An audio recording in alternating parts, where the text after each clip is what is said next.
Ya pemirsa, di tengah harapan pemulihan ekonomi dunia pasca pandemi dan guncangan geopolitik yang berkepanjangan, Bank Dunia mengingatkan bahwa laju pertumbuhan global yang relatif stabil tidak serta-merta berarti aman bagi seluruh negara. Dalam laporan Global Economic Prospect Januari 2026, Bank Dunia menilai ekonomi global ini masih menunjukkan ketahanan dengan proyeksi pertumbuhan 2,6% pada 2026. Namun di balik angka agregat tersebut tersimpan risiko serius bagi sejumlah negara. Ketimpangan pemulihan, tekanan utang, konflik bersenjata, serta lemahnya fondasi struktural membuat sebagian ekonomi justru bergerak ke arah kontraksi dan juga krisis. Selengkapnya pemirsa, kita akan bahas Bank Dunia ramal 3 negara akan krisis di tahun 2026. Ya, Bank Dunia memproyeksikan pertumbuhan ekonomi global ini akan berada di kisaran 2,6% pada tahun 2026 ini, di mana ini mencerminkan ketahanan ekonomi dunia di tengah tekanan geopolitik, ketegangan perdagangan dan juga perlambatan produktivitas jangka panjang. Proyeksi ini disampaikan dalam laporan terbaru Global Economic Prospect Januari 2026 yang dirilis pada pertengahan Januari, dan dalam laporan tersebut Bank Dunia ini menilai bahwa perekonomian global ini menunjukkan resiliensi yang lebih kuat dari perkiraan sebelumnya, terutama didorong oleh negara-negara maju seperti misalnya Amerika Serikat serta pemulihan perdagangan internasional. Nah, meski demikian, laju pertumbuhan tersebut masih tergolong moderat dan berada di bawah rata-rata sebelum pandemi COVID-19. Bank Dunia juga memperkirakan pertumbuhan ekonomi global akan sedikit meningkat menjadi sekitar 2,7% pada 2027.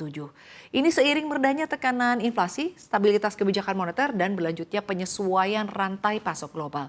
Namun peningkatan tersebut dinilai masih rapuh dan sangat bergantung pada stabilitas kebijakan serta kondisi geopolitik global.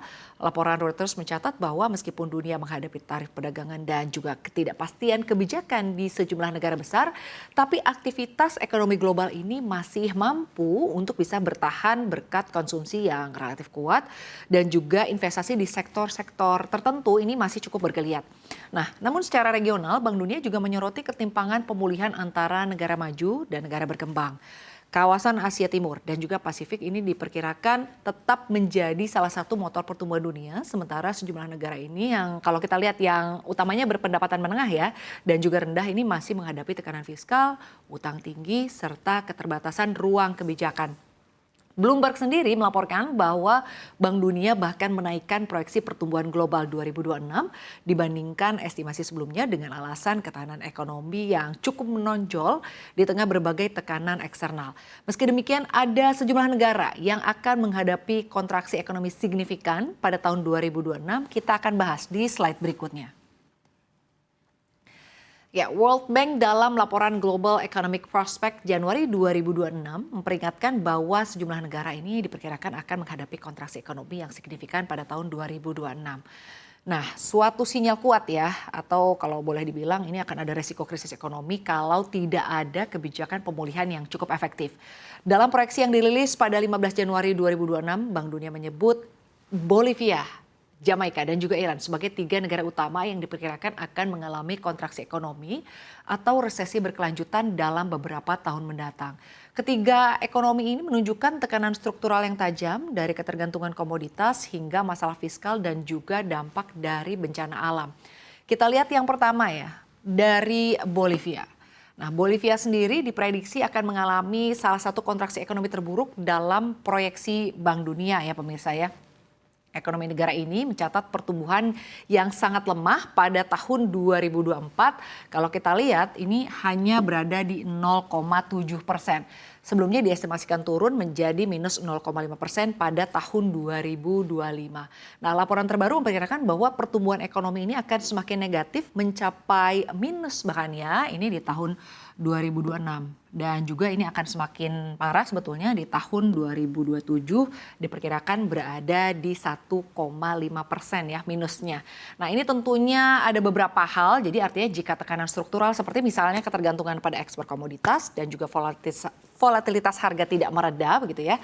Analis Bank Dunia mencatat bahwa kontraksi tersebut mencerminkan penurunan permintaan domestik, investasi yang tersendat, serta tantangan dalam diversifikasi ekonomi Bolivia, faktor utamanya yang telah menahan pertumbuhan selama beberapa tahun terakhir. Lalu kita lihat yang berikutnya ada Jamaika, pemirsa. Ya, Jamaika juga tengah menjadi sorotan ya dalam proyeksi Bank Dunia setelah mengalami kontraksi ekonomi sejak tahun 2024. Ini kontraksinya berada di minus 0,5.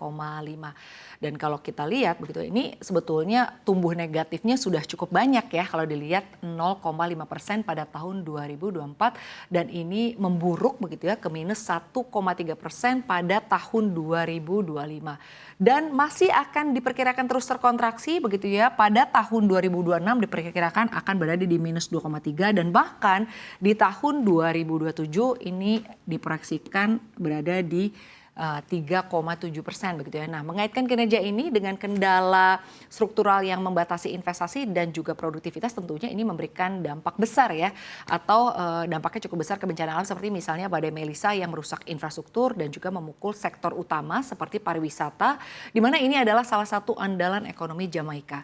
Nah, meski diperkirakan akan kembali tumbuh positif di sekitar 3,7% pada 2027 tapi resiko jangka pendeknya juga tetap tinggi nih dan bahkan pemulihan ini diperkirakan akan tertunda. Lalu kemudian pemirsa kita akan lihat Iran. Ya, Iran ini menjadi sorotan ketiga. Bank Dunia memperkirakan bahwa negara ini akan mengalami kontraksi ekonomi sekitar 1,5% dalam tahun fiskal 2026 dengan kontraksi sebelumnya ini tercatat di minus 1,1% ya untuk tahun 2025. Menurut Global Economic Prospect, kontraksi Iran ini terutama terkait dengan tekanan fiskal, sanksi internasional dan juga ketidakpastian kebijakan yang menghambat investasi dan tentunya menghambat perdagangan juga. Nah, aktivitas ekonomi negara ini diproyeksikan hanya bisa kembali tumbuh moderat di kisaran 0,6% pada tahun fiskal setelahnya atau pada tahun 2027 ya. Jadi kalau dilihat begitu ya, jika kondisi eksternal dan internal membaik akan ada peluang untuk kembali tumbuh positif. Bank Dunia juga memasukkan ketiga negara tersebut dalam daftar dengan risiko krisis karena pertumbuhan negatif berkelanjutan. Ini menjadi sebuah indikasi ya bahwa ekonomi mereka ini tidak hanya stagnan tetapi juga menyusut.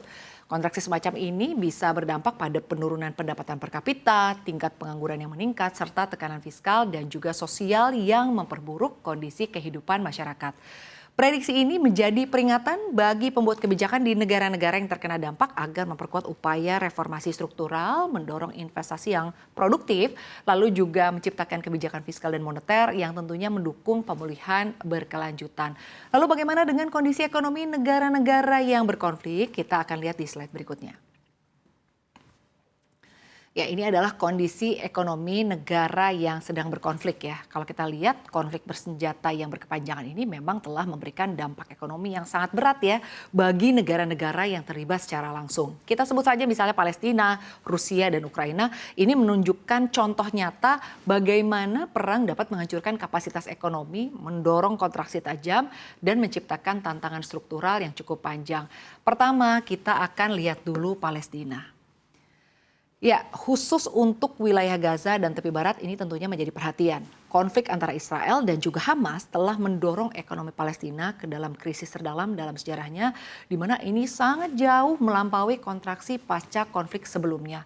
Laporan dari United Nations Conference on Trade and Development menunjukkan bahwa ekonomi Palestina menyusut drastis pada pertengahan 2024 akibat kerusakan luas pada infrastruktur, sektor produktif, dan juga layanan dasar. Laporan mengungkap bahwa sekitar 80 hingga 90% aset pertanian rusak atau hilang, sementara 82% bisnis swasta mengalami kerusakan atau penghentian operasi. Nah, pemirsa, 2/3 dari pekerjaan praperang juga hilang. Ini memperparah tingkat pengangguran dan juga kemiskinan yang sebelumnya memang sudah cukup tinggi ya. Lalu pemirsa, sebuah studi oleh Reuters juga menegaskan bahwa perang 2 tahun di Gaza dan tepi barat ini memicu kontraksi ekonominya hingga minus 26,6%. Ini kalau kita lihat di tahun 2024 ya. Dan level penurunan paling tajam sejak pencatatan data pada awal 1970-an. Jadi meski demikian gitu ya, setelah kontraksi 4,6% pada tahun 2023 dan memburuk hingga minus 26,6% pada tahun 2024, ekonomi wilayah bagian Palestina yang tengah dijajah Israel itu mengalami prospek pemulihan ekonomi mulai 2025 dan menjadi tumbuh 3,9%. Dan berlanjut lagi pada tahun 2026 ini tumbuhnya di 5,1% dan bahkan di tahun 2027 begitu ya ini diproyeksikan berada di 11,6%. Lalu selanjutnya pemirsa kita lihat lagi ada Rusia. Ya, perang yang dipicu oleh invasi Rusia ke Ukraina sejak 2022 telah menempatkan ekonomi Rusia dalam tekanan berkelanjutan dan melalui sanksi internasional yang luas dan pembatasan perdagangan global. Namun meskipun mendapat tekanan besar, laporan The Guardian mengungkap bahwa ekonomi Rusia diperkirakan tidak akan runtuh secara langsung. Meskipun menghadapi turunnya harga minyak dan juga sanksi yang menekan pendapatan energi, tulang punggung ekonominya. Nah, pertumbuhan ekonomi Rusia ini diproyeksikan sangat rendah ya atau berada di kisaran 0,9% ini pada tahun 2025, lalu pada tahun 2026 berada di kisaran 0,8%, sementara untuk di tahun 2027 diperkirakan berada di 1%. Tapi kalau kita lihat juga tingkat pengangguran ini tetap rendah ya karena pengurangan atau kekurangan tenaga kerja akibat pengambilan untuk dinas militer dan imigrasi serta kebijakan fiskal domestik yang cukup keras. Meskipun demikian, Rusia mencoba untuk mengalihkan ekspor ke pasar baru dan menambah kerjasama ekonomi dengan negara-negara non-barat untuk menyeimbangkan dampak tekanan global.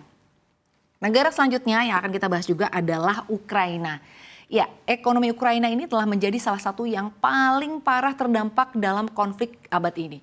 Menurut World Bank dan juga analis ekonomi independen, perang ini telah menyebabkan penurunan drastis pendapatan, kerusakan infrastruktur luas, dan lonjakan angka kemiskinan yang cukup tajam. Bank Dunia perkirakan ekonomi Ukraina sendiri hanya akan tumbuh di kisaran 2% ya untuk di tahun 2025. Sementara untuk di tahun 2026 juga berada di kisaran 2%. Sementara untuk di tahun 2027 ini diperkirakan akan berada di 4%. Meski juga masih lebih rendah dari pertumbuhan pada tahun 2023 sebesar 5,5% dan juga 2024 di 2,9%. Sebelum perang, Ukraina ini juga merupakan salah satu negara eksportir pangan utama di dunia. Namun destruksi fasilitas produksi, lalu juga ada pelabuhan yang lumpuh dan gangguan distribusi, ini mendorong sekitar 1 dari 3 rumah tangga mengalami ketidakamanan pangan, terutama di wilayah timur dan selatan yang paling terdampak. Laporan IMF juga pernah mencatat bahwa jika perang berlanjut, output ekonomi Ukraina ini bisa mengalami kontraksi tahunan antara 25 hingga 35%. Ini tentunya jauh lebih parah ya daripada skenario konflik yang mereda cepat. Ya pemirsa, keseluruhan proyeksi ini tentunya menunjukkan ya bahwa pertumbuhan ekonomi global yang moderat tidak otomatis mencerminkan kesehatan ekonomi yang merata. Di satu sisi, ekonomi dunia masih bertahan dan bahkan tumbuh perlahan, namun di sisi lain, kontraksi di sejumlah negara serta tekanan ekstrim di wilayah konflik menjadi pengingat bahwa risiko global ini cukup tinggi. Dan Bank Dunia menegaskan bahwa tanpa stabilitas geopolitik, reformasi struktural, dan juga dukungan kebijakan yang tepat, negara-negara beresiko dapat terjebak dalam siklus krisis yang berkepanjangan. Dan pada akhirnya arah pertumbuhan ekonomi global ke depan tidak hanya ditentukan oleh angka proyeksi, tetapi juga kemampuan komunitas internasional mengurangi konflik, memperkuat ketahanan ekonomi, dan memastikan pemulihan yang lebih inklusif dan juga berkelanjutan.